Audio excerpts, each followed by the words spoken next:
Welcome back to another Alliance War. This time around, For Loki is taking on J11, our old friends from Season 1. We actually played these guys 4 times in total throughout Season 1. They beat us 3 out of the 4 times, so very difficult alliance to face. And I'll be taking in Medusa, Black Bolt, and Stark Spidey. I am taking Path 5 today, and I've got quite a few fights lined up. I've got 1, 2, 3, 4, 5, 6, 7 different fights in this video, kind of making up for the last video where I only had one fight, which I could not even get through. Oh my goodness. Anyway, this first node we have the defensive, optimist, pessimist, got a little bit of ISO and fusion, and some power gain, enhanced special 1. I'm expecting, I don't know what I'm expecting here, symbiote Spidey or something like that. It doesn't really matter. It's a rank 3 5-star. I'm going here with a with my big old Medusa, and it turns out it's Groot. Okay. Very interesting. I'm probably not going to be able to get any kind of parry stuns off on this guy, so that's going to be a little bit annoying, but other than that, I don't expect to have too much of an issue here. As a matter of fact, the little bit of extra power gain that the node has is going to help me to keep this guy at that 1 bar of power threshold. This way I can just keep baiting out specials to get my openings instead of parry stunning. So it's going to be a little bit of a slow fight, but should get through it rather quickly. Actually, it's going down faster than I remember. Boom, he's already down. only took 40 seconds, so not too bad actually.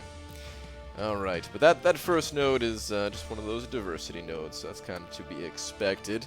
I was a little bit nervous about taking some of these other fights because I really wasn't all that sure what these nodes looked like. This enhanced special 1, kinetic reactor, okay. Got heal block. Okay, so that's pretty much it. We got just the enhanced special 1 and kinetic reactor. So I'm not exactly sure who I'm going to be seeing here. I was thinking that it was going to be an OG Spidey. Oh, it's also power reserve. Okay, I kind of forgot about that. Power reserve, so he's going to be firing off a lot more specials. This is the exact reason why I brought in this Stark Spidey here. Because if it is an OG Spidey and he's throwing those web shots at me left and right with power reserve and everything else going on, kinetic reactor, then I need to be auto-evading these things. I'm actually not that good at evading OG Spidey's web shots, just in general. I used to be better at it, but you know, to be honest, I don't really fight OG Spidey all that much anymore these days. He's usually on a different path than the one I take, so a little bit out of practice, but thankfully Stark Spidey is going to save my ass here, or at least hopefully that's the plan. So I'm going to build up as many poise charges as I possibly can. I'm going to shooting for 10 before I actually start attacking, but he throws a heavy attack there, so I try to attack into him. I got unfazed running, that's how I went unstoppable there for a moment. And this Spider-Man, he's kind of annoying. He's kind of annoying indeed.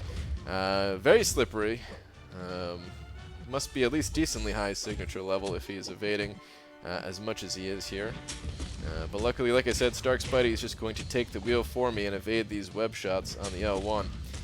And it's going to give me... I'm going to get clipped by one of these specials coming up. I think it might be this next special coming up where...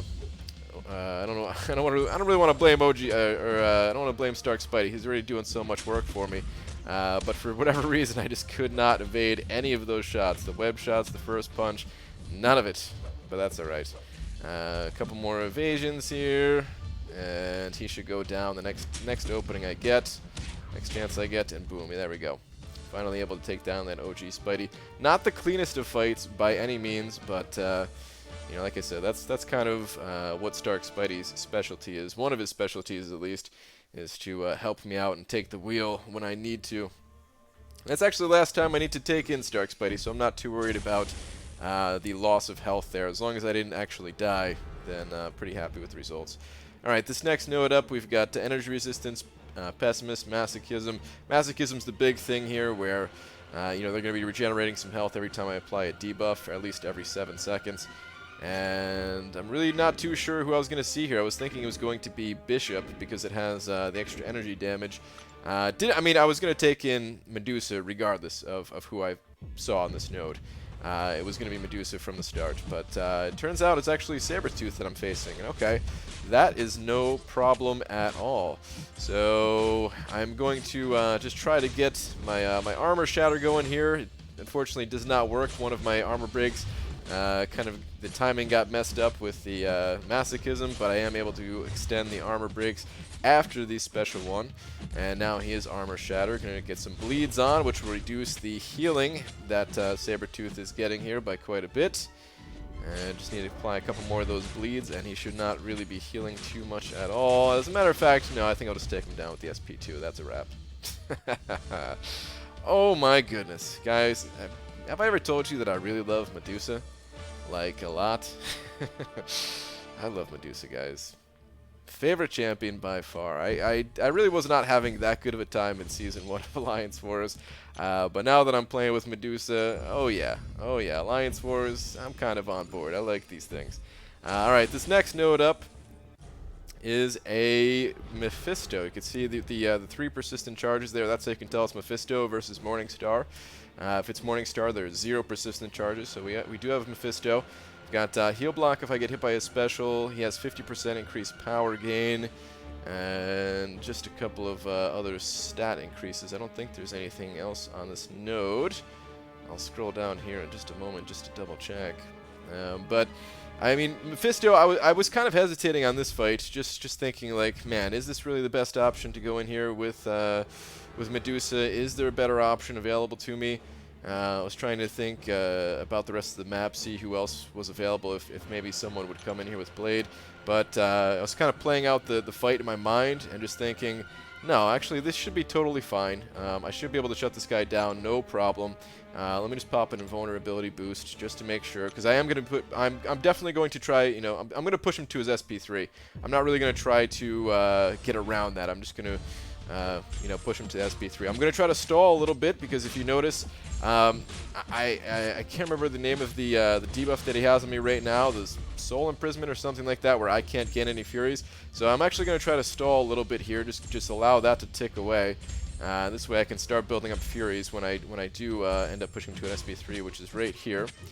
And also notice that he is armor shattered, and I have started applying one of my bleeds. So this is not going to do any damage, of course, because I have that invulnerability boost. But watch the bleed stack up. Pay attention to that, and also remember how I have 3 out of 3 despair in my mastery build. So I've got 5 debuffs right now, and 6 debuffs. Now he's going to start healing, right? On the next hit, he's going to drop to 30% and start healing. Except he has all those debuffs, so the despair mastery pretty much handles all of that. Great use of that mastery. I really value that mastery quite a bit these days, ever since the change to Alliance Wars. And Mephisto, well, Mephisto's really not that big of a problem for me. So that fight goes down not too badly. I was pretty happy with the way that fight ended up. All right, next fight here we have a 6-star tech champion.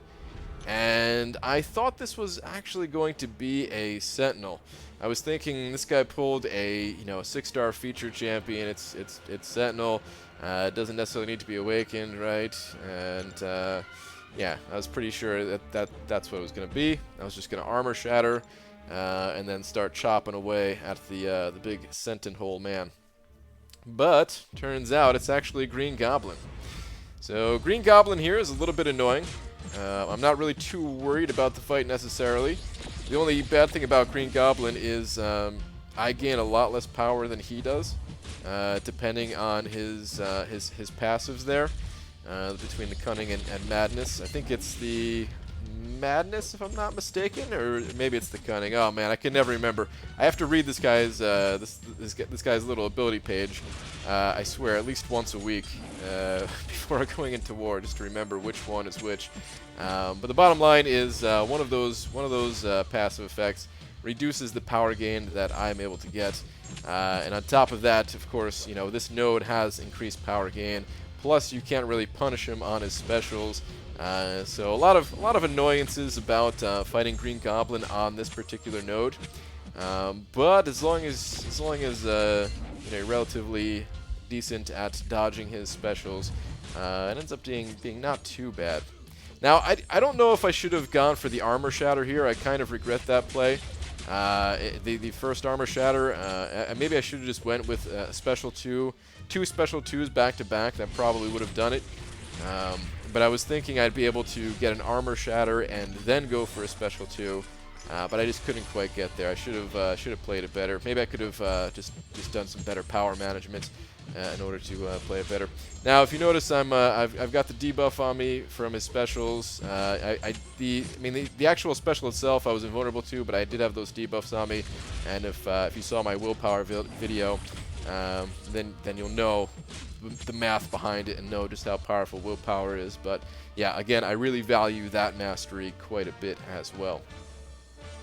Okay, so that fight is over. We've got a couple more lined up. We've got 2 more fights, including a 565 Iceman. This guy's rank 5, 5-star Iceman up next. And this is a fight where, again, if you saw my willpower video, then you know that willpower counters a lot of this node. I'm still going to heal up here just to make sure that in case I slip up throughout the fight. Don't want to go down. We already know this is going to be an extremely tight war just from past experiences with this alliance. So we are trying our hardest here. So I am going to end up healing up. And I am even going to pop a combat regen boost as well, just to help counter that damage just that much more. And this is also where I really appreciate having all of the extra health that Medusa has versus another champion. Like, yeah, Stark Spidey would actually reduce his damage as well, since he has class advantage and would reduce Iceman's attack. But Stark Spidey has nowhere near the health pool that Medusa does. So yeah, you're going to see my health not really dip down too much. This node also has some degen. If you don't land an attack in the first or every 6 seconds, you start to take some degen damage, and that degen damage is actually pretty steep.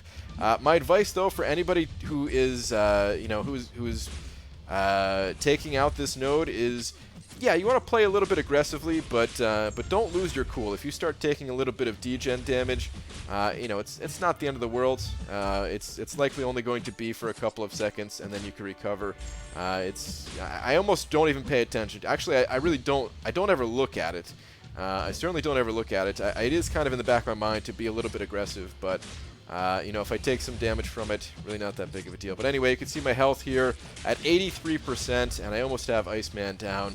And this next little combo, boom, done. So, 565 Iceman, max level Iceman. That little cold snap damage is not really a problem for Medusa here. Alright, now we have 1 fight remaining. We have a mini-boss. And this mini-boss is going to be an Archangel. And I actually think that I don't want to say Medusa's the best champion for this fight. There's certainly better champions to bring this guy down. However, I actually do think that Medusa is better than Stark Spidey in this fight. Just having some kind of immunity, I'd rather take a champion that has any kind of immunity over a champion that does not. It would be even better here if I had a bleed immune champion instead of a poison immune one. But just having some kind of immunity pretty much makes me immune to ever getting hit by, getting a neurotoxin on myself. That's the real threat of Archangel.